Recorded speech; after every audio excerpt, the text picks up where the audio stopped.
Sun international Visakhapatnam Hyderabad 8575795757.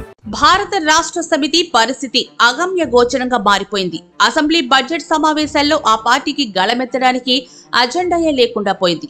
Party అధినేత మాజీ ముఖ్యమంత్రి కేసీఆర్ మౌన ముద్రలోకి వెళ్లిపోయారు. తెలంగాణ ఉద్యమ సమయంలోనూ ఆ తర్వాత రాష్ట్ర ముఖ్యమంత్రిగా 5 ఏళ్ల పాటు ఓ వెలుగు వెలిగిన చంద్రశేఖరరావు ఇప్పుడు అమావాస్య చంద్రుల్లా మారిపోయారు, మసకబారిపోయారు. అపర చాణుక్యుడిగా, మాటల మాంత్రికుడిగా వెలుగొందిన ఆయన ఇప్పుడు చేష్టలు దిగి నిలబడిపోయారు. రాజకీయ వ్యూహాల్లో ప్రత్యర్థుల కంటే 2 అడుగులు ముందుంటారని పేరొందిన కేసీఆర్ ఇప్పుడు వ్యూహాలంటే ఏమిటో తెలియని పరిస్థితిలో పడ్డారు. ఆయన ఏం చేసినా రివర్స్ అయిపోతోంది. ఒక్క ఓటమి ఆయన పార్టీని ఉనికి కోసం వెంపర్లాడే పరిస్థితికి తెచ్చింది. గతంలో కేసీఆర్ ను పొగడ్తలతో ముంచెత్తిన వారే ఇప్పుడు విమర్శలు గుప్పిస్తూ దూరం జరుగుతున్నారు. గత ఏడాది డిసెంబర్లో జరిగిన ఎన్నికల్లో బీఆర్ఎస్ అధికారం కోల్పోయిన తర్వాత కేసీఆర్ సైలెంట్ అయిపోయారు. మధ్యలో 1-2 సార్లు జనం మధ్యకొచ్చినా ఆయన వాగ్దాటిలో కానీ ప్రసంగాల్లో కానీ మునుపటి పదును కనిపించడం లేదు.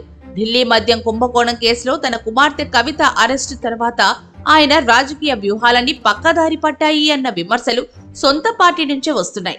కుమార్తెను కాపాడుకోవడం కోసం ఆయన బీజేపీకి దగ్గరవుతున్నారని, ఈ ఏడాది జరిగిన సార్వత్రిక ఎన్నికల్లో బీజేపీకి ప్రయోజనం చేకూర్చేలా ఆయన వ్యూహాలు రచించారని, అభ్యర్థుల ఎంపికలు కూడా బీజేపీకి ఏ మాత్రం నష్టం వాటిల్లకూడదు అన్న జాగ్రత్త వహించారని బీఆర్ఎస్ నేతలే అంతర్గత సంభాషణలో చెప్తున్నారు. తెలంగాణలో బీజేపీ బలపడితే నష్టపోయేది బీఆర్ఎస్ అని తెలిసి కూడా పార్టీ భవిష్యత్తు గురించి ఇసుమంతైనా ఆలోచించకుండా పార్లమెంట్ ఎన్నికల్లో పరోక్ష సాయం చేశారు. ఆ కారణంగానే బీఆర్ఎస్ లోక్సభ ఎన్నికల్లో రాష్ట్రంలో 3వ స్థానానికి పడిపోయింది. ఆ పార్టీకి వచ్చిన ఓట్ల శాతం 16% పడిపోతే ఆ మేరకు బీజేపీ బలపడి ఓట్ల శాతాన్ని 35% పెరిగింది. ఇప్పటికీ బీఆర్ఎస్ బీజేపీతో పొత్తు, విలీనం అంటూ జరుగుతున్న ప్రచారానికి చెక్ పెట్టి పార్టీ పటిష్టతకు కేసీఆర్ నుంచి ఎటువంటి అడుగులు పడ్డం లేదు. దీంతో బీఆర్ఎస్ క్యాడర్ నిరుత్సాహంతో ఉంది. నిజానికి కేసీఆర్ బీజేపీతో కలిసే వ్యూహానికి పదును పెట్టిన లక్ష్యం ప్రభుత్వాన్ని ఏర్పాటు చేయడం. బీజేపీతో అయితే పొత్తులు పెట్టుకుని లేకపోతే విలీనం చేసైనా సరే కాంగ్రెస్ ప్రభుత్వాన్ని కూలగొట్టి సంకీర్ణ ప్రభుత్వాన్నైనా ఏర్పాటు చేయాలి అన్న ఆలోచనలో కేసీఆర్ ఉన్నారు.